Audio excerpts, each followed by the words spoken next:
Madame, mademoiselle, monsieur, bonsoir et bienvenue. Jacques Aristide dans la capitale américaine. Ravi de vous retrouver dans le monde aujourd'hui. À la une de l'actualité ce soir.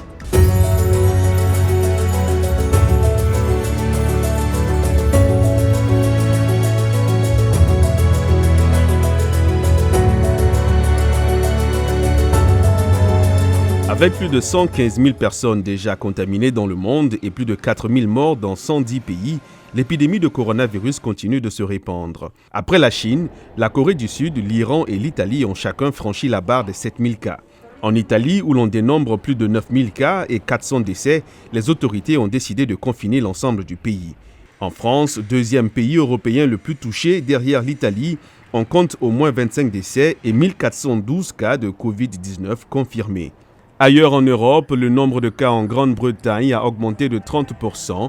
Le Premier ministre britannique Boris Johnson a déclaré que des préparatifs étaient en cours pour intensifier la stratégie du pays pour lutter contre le virus. Nous restons dans l'optique d'un confinement de l'épidémie. Mais en regardant ce qui se passe dans le monde, nos scientifiques pensent qu'il est extrêmement peu probable que cela fonctionne tout seul. En Afrique, après l'Égypte, la Tunisie, le Togo, le Cameroun, le Sénégal, l'Algérie, le Nigeria, le Maroc et l'Afrique du Sud, un cas a été confirmé en RDC et 2 autres au Burkina Faso. Nous voudrions rendre publics les résultats d'analyse de laboratoire de ces cas qui se sont avérés positifs au coronavirus 2019. La Chine a signalé 40 nouveaux cas de Covid-19, le plus bas depuis janvier. Aux États-Unis, le nombre de cas augmente également. On compte à ce jour plus de 700 cas confirmés sur 34 États avec 27 personnes décédées des suites du virus. L'Organisation mondiale de la santé a averti lundi que le coronavirus est sur le point de devenir une pandémie, mais insiste sur le fait que les épidémies peuvent être contrôlées par une combinaison de mesures de confinement et de limitation des risques de contamination.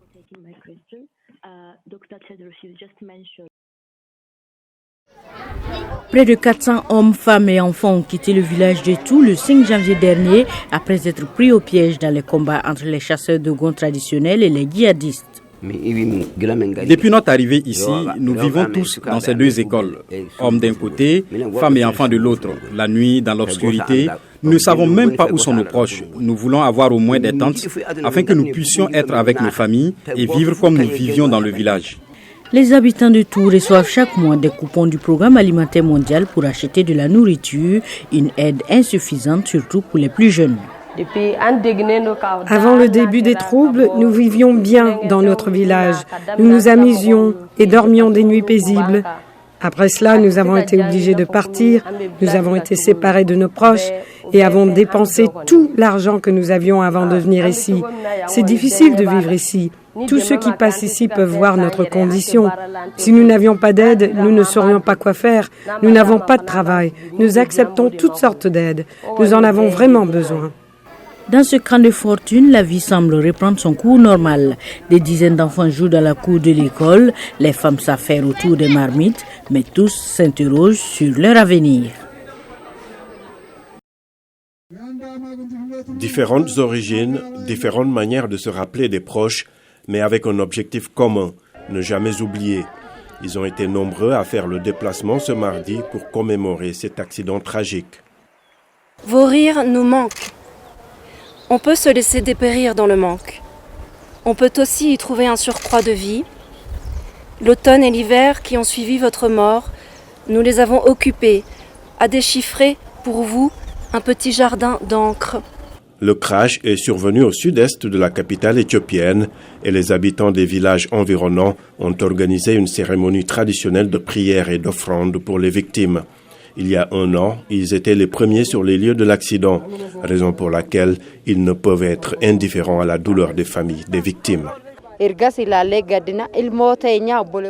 Nous sommes en deuil depuis. Ce sont comme nos enfants, nos parents, aucune différence. Leur voyage dans la vie a été écourté et ils ne s'attendaient pas.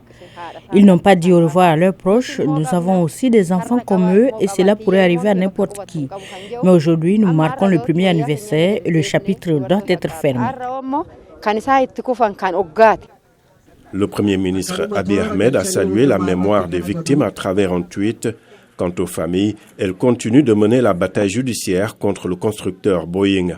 Les capteurs de ce modèle 737 MAX semblent être la cause de la catastrophe. C'est bon. Beyala est scénariste, réalisatrice, chorégraphe et monteuse vidéo. Après avoir décroché une maîtrise en cinématographie, elle a tout de suite voulu changer les choses dans cette industrie malgré les obstacles. Le premier défi vient du fait que je suis une femme. J'ai beaucoup de gens qui ne font pas confiance à mon travail. Non pas parce que c'est mauvais. Ils ne croient même pas que c'est moi qui le fais. C'est pas la peine de fatiguer mes oreilles avec tes appels. Pas besoin de te fatiguer. Créée il y a 2 ans, Girl Boss Production emploie uniquement des femmes. J'ai décidé d'avoir une équipe de production entièrement féminine. D'abord basée sur mon histoire, mon expérience, les difficultés que j'ai rencontrées et celles auxquelles je suis toujours confrontée. Donc je veux montrer aux gens de l'industrie du divertissement du Cameroun ou à travers le monde que ce n'est pas parce que nous sommes des femmes que nous devrions toujours nous contenter d'être des top modèles ou des actrices. Nous pouvons également faire d'autres métiers derrière la caméra. La société de production a réalisé plus d'une 50aine de clips vidéo pour des artistes qui ont beaucoup de succès sur Internet. La plupart de ses fans pensent toujours qu'elle est un homme, malgré la touche féminine qu'elle intègre dans ses vidéos. Mon style est très coloré, oui. Dans mes vidéos, vous voyez beaucoup de rose ou du bleu. Donc, j'essaie de mettre l'accent sur la touche féminine. Même si je dois faire une vidéo d'un style sombre, je m'arrange toujours à insérer le côté féminin, quelque chose de vivant. Beyala espère que sa société de production vidéo offrira une plateforme permettant à davantage de femmes de rejoindre l'industrie et de réussir.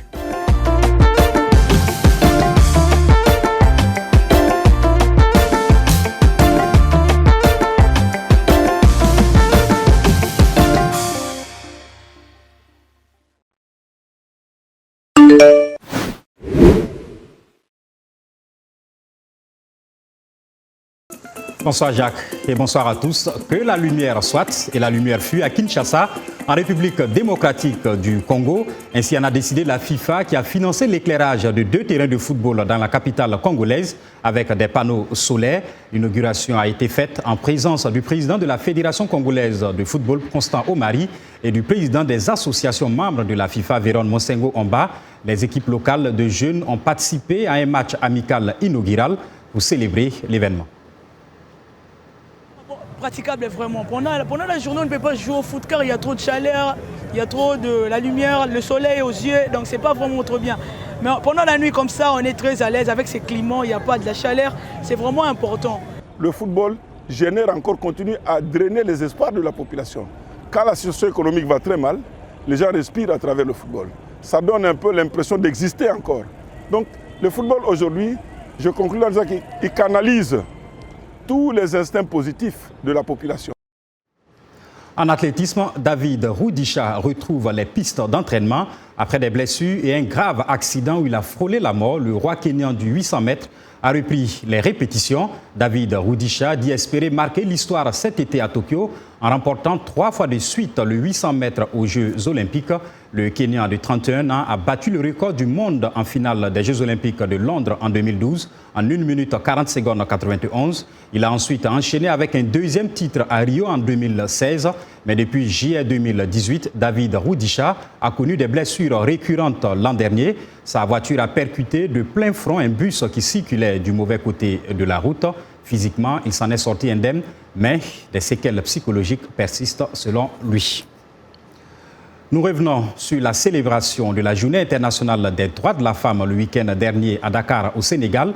L'occasion fut belle pour relancer le trophée Mousso, une course automobile entièrement féminine.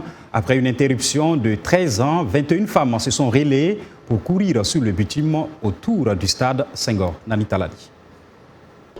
Peu importe si les rangs du public sont clairsemés, si, en guise de bolide, les participantes s'affrontent dans des Peugeot 206, peu importe la rareté des sponsors. Ces jeunes femmes ont pris du plaisir à redonner vie au trophée Mousso, une compétition de rallye entièrement réservée aux femmes. Le bitume du stade Senghor a servi de piste de course. Le fait de participer avec toutes ces femmes, c'est vraiment quelque chose que j'apprécie. Et en plus, en ce jour de 8 mars, ça représente beaucoup quand même pour nous les femmes. Entre 2002 et 2007, 6 éditions du Trophée Mousso se sont déroulées dans la capitale sénégalaise.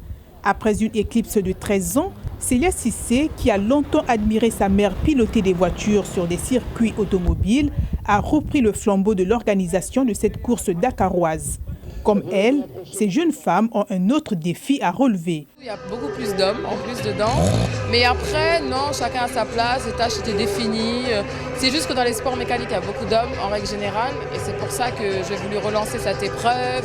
Et j'ai rejoint même le comité directeur de la Fédération sénégalaise automoto en 2018. De l'autre côté des barrières, une foule de curieux et d'admirateurs. Le fait que ce soit une course de femmes change un peu les habitudes. On a vu qu'à l'étranger, les femmes peuvent, comme les hommes, être des pilotes automobiles. Pourquoi pas au Sénégal ?